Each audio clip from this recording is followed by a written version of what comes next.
Good evening, all of you. It's so nice to see you all here. And it's such a great honor to be here tonight. I need to put on my glasses. And I'm here to be here to celebrate the Asian Pacific Islander American Heritage Month here in Sacramento.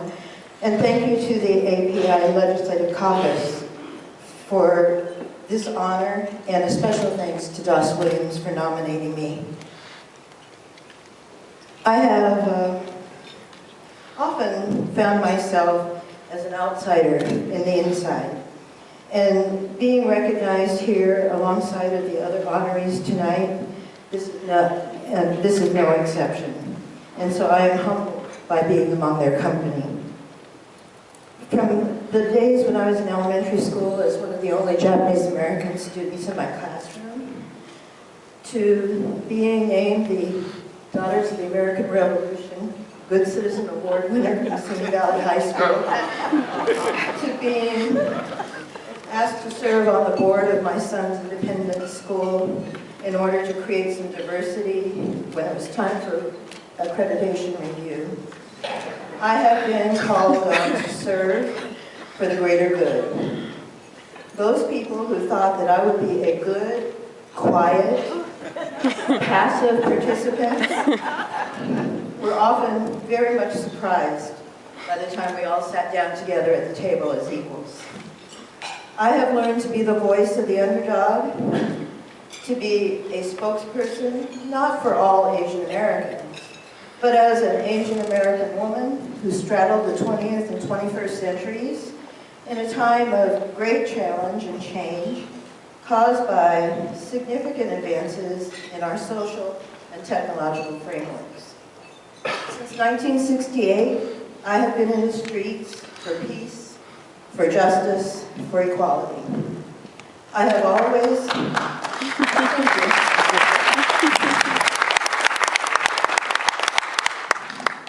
always believed it is important to raise your voice in the name of freedom, or to right a wrong.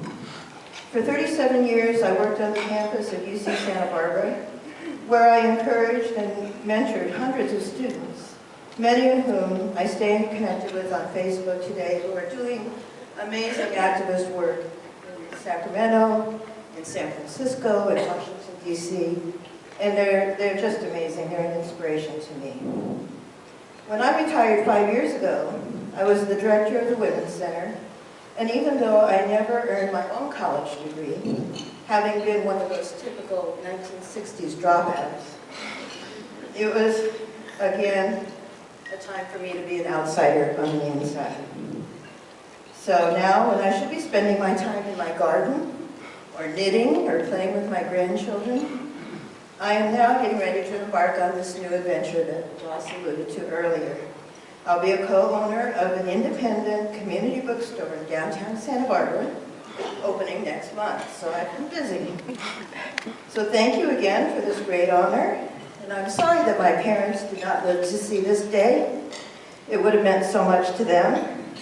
But I am happy that my sister, Kathy Beck, is here with me tonight. And what I didn't know was that my daughter and my son would get into their cars early in the wee hours of this morning and drive here from Santa Barbara, and my daughter drove down from Portland, Oregon to surprise me.